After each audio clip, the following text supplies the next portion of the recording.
Welcome to the Crawlcast. I'm your host, George Krawczak, and today I'm going to be discussing who should win the Royal Rumble, the Men's Royal Rumble.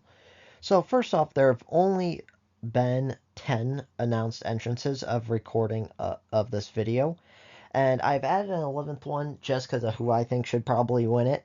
And so I'm going to be kind of ranking these 10/11 people based on who I think should win it versus who is more or less just filler in the match.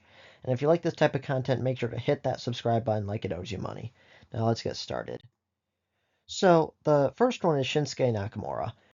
He is currently the United States champion, and it really makes no sense for him to win it. He's not going to win it. WWE hates dual champions, and there's really no shot that he's going to win it. And even right now, he's not really a main event guy. I know everyone believed in him, and everyone was so happy, and I was so happy when he previously won the Royal Rumble. But really, ever since he won it, he's been a mid card guy and not a main eventer. So there's really no shot he wins this. The next one is Rey Mysterio. Again, I believe he's a main event guy, but I don't think WWE does. He's at the tail end of his career. He maybe has like a couple of years left. He's more or less just filler at this point. Maybe he'll get a Mania match out of whoever eliminates him, but I just see a zero shot of him winning.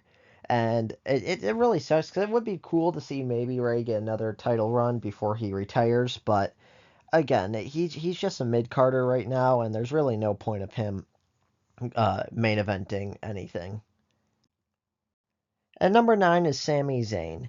Sami Zayn, he's the guy that kind of floats really all over the place between like mid carder and jobber and main eventer, and he kind of goes all over the place. But right now, he's not, because you have to keep in mind one of these guys will either face Cody Rhodes for the WWE Championship or Gunther for the World Heavyweight Championship. And I just don't see Sammy doing either of those. Like maybe he can face Gunther as like a callback to their Mania match last year for the United States, or sorry, for the Intercontinental Championship.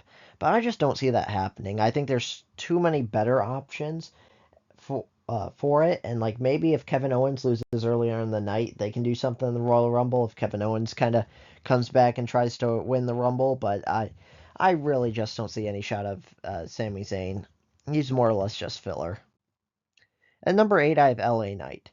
So LA Knight's moment was 2 years ago at about Money in the Bank / WrestleMania, around that time frame, because he was the most popular guy. Everyone wanted him to see the title, everyone or to win the title. Everybody wanted him to win Money in the Bank, and he did win the U.S. title, but at that point he kind of just fell off. He was at the least of his popularity, and now he's at this point he is kind of at the bottom. Like he still gets cheers, people still like him, people still cheer for him, but right now he is just not very popular. And I think WWE definitely missed their moment, not either at least putting like a secondary title on him a couple of years ago, but right now it's just too little, too late.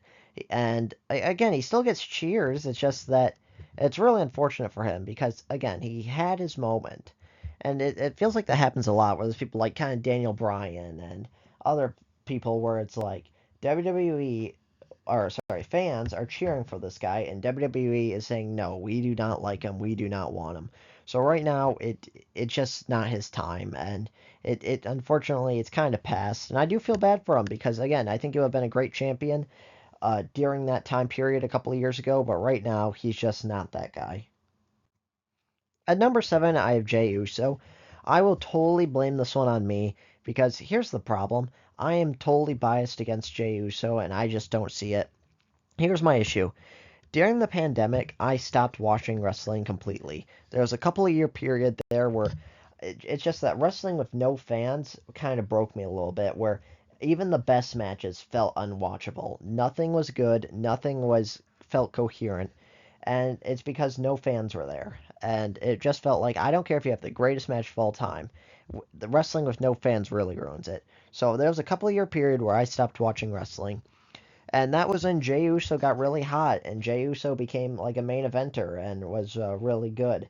And now that I started to get back into it, wrestling, and I'm seeing Jey as a main eventer, I'm just struggling to see it.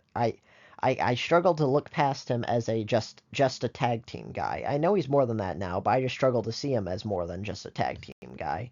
So overall, it doesn't make sense to me.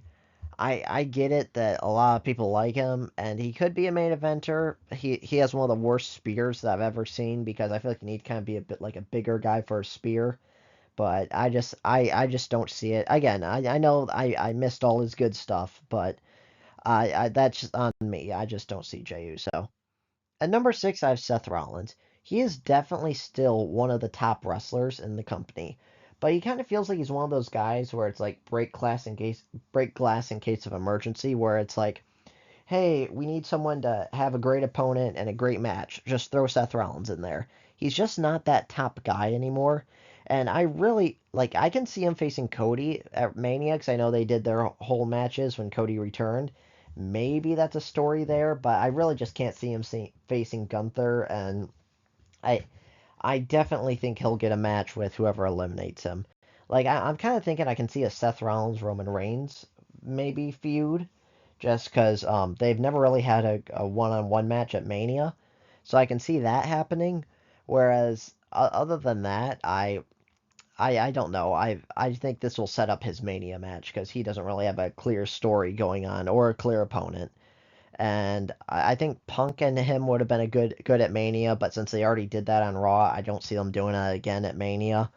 So again, Seth Rollins, great wrestler, definitely can be a top guy, but it just feels like he's just one of those big names. Like, oh, he could win it because he's a big name and former great champion, but he's just again not the guy that's going to carry the company for the future. And it's also tough for this because it kind of feels like Cody Rhodes and Gunther are really locked into their positions. So it's who are these guys, or who's going to be the one to either defeat Cody Rhodes or Gunther at WrestleMania? At number 5, you have Drew McIntyre. This one I can potentially see him winning because he never really got his shot. He beat Seth Rollins for the title and then immediately lost it to Punk. Sorry, immediately lost it to Priest because of Punk's interference. So I could see him winning this and facing Gunther and saying, hey, I didn't really get a fair rematch, which he really didn't because they had the triple threat, and then, uh, no, he won Money in the Bank, and that was kind of it. And it really felt like he hadn't gotten a fair shot because, uh, he won Money in the Bank, made that a triple threat, and then he also, got screwed by Punk at Clash at the Castle, if I remember correctly, or it might have been Backlash France, one of those two. I think it was Clash at the Castle. He got screwed by Punk. Yes, because it was in the main event because it was from his hometown. So he really got screwed by Punk there. So it felt like he never really had a fair shot at getting his title back. And Gunther and Drew McIntyre can be a really great callback from their amazing Mania match with the triple threat with Sheamus. So I can actually see him winning and facing Gunther as a possibility. And number 4 is Roman Reigns. I don't like the idea of him winning because I think we're kind of past the point of part-time champions. I get it. He's popular now and everyone likes him because he returned and went away and returned and now he's a good guy and not kind of hoarding the title. But I don't think anyone's interested in seeing him as champion again. Everyone hated it, not because he was a bad wrestler or giving bad matches. It's just because he was a part-timer. And I think everyone hates, okay, someone's the champion, but you're not going to see him for another 3 or 4 months. And so that's just kind of the problem that I just don't see them putting the title back on him. And then when would he lose it? Would it be another like couple of year run? And I don't know how about anyone else, but I just have no interest in Cody versus Roman 3. That's why I put him so high on the list though, is because I can see them doing a Cody versus Roman 3, especially if The Rock doesn't come back to face Cody. But I just don't have any interest in that. Maybe they will do it. This time it's like the both of them are baby faces kind of dynamics, but I just think it's too much to have them face each other 3 years in a row in the main event of WrestleMania. And number 3, I have CM Punk. This one I think is very likely because what was supposed to happen is he was supposed to lose in the Rumble, then win Elimination Chamber, and then face Seth Rollins for the title at Mania, and then win the World Heavyweight title. And I think he would have had a very long title reign and been one of the key faces of the company because he just returned and there was all that momentum behind him.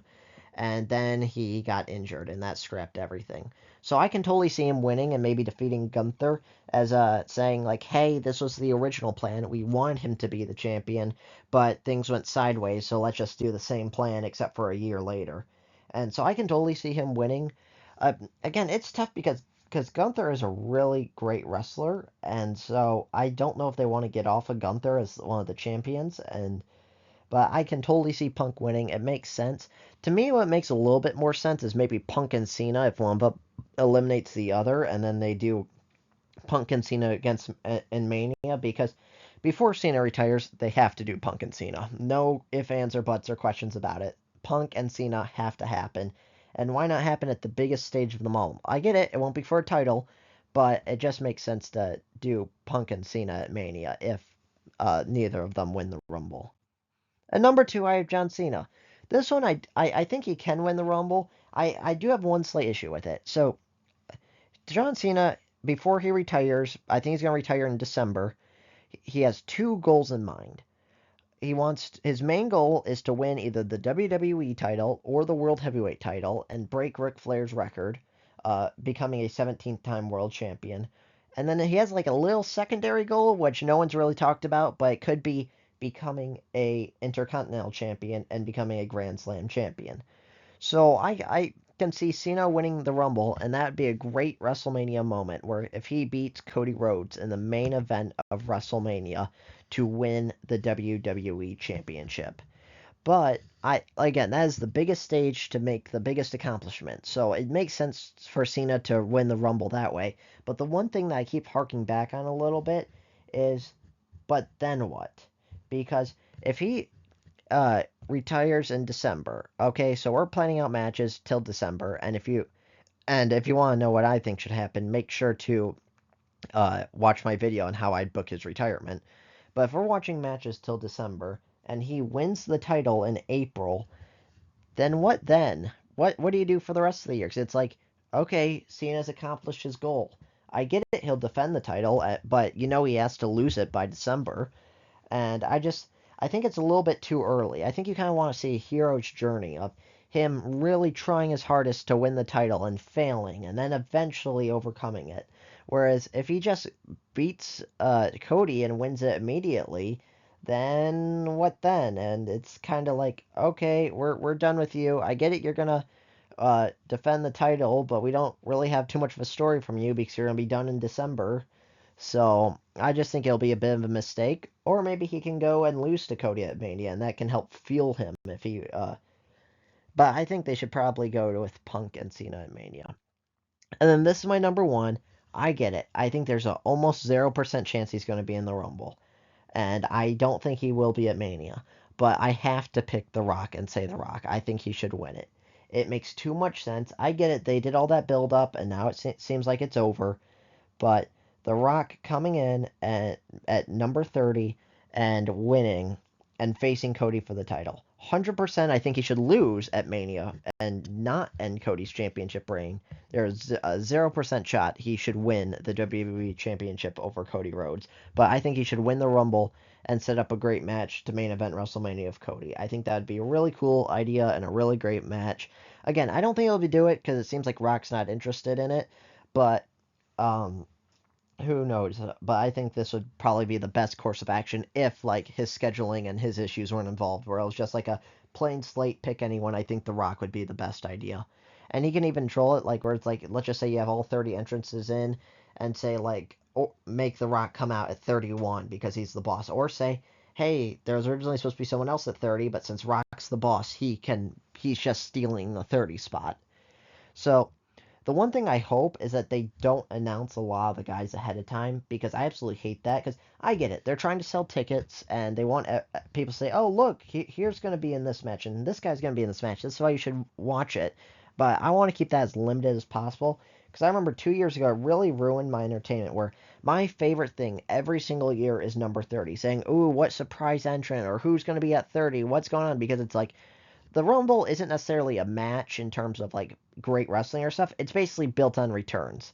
That's what you want to see. Major surprises, major returns. And number 30 is like, okay, this is the final person that we're going to see who's returned. And so a couple of years ago when they announced Cody was going to be in the Rumble, and then we got to number 30 and Cody wasn't there. Everyone's like, okay, Cody's coming out at 30. And I'm like, that kind of ruined it a little bit because you know exactly who is coming out and where. So that's my thoughts on this year's Royal Rumble. Let me know your thoughts in the comments below. And if you like this type of content, make sure to hit that subscribe button like it owes you money. And I'll see you on the next one.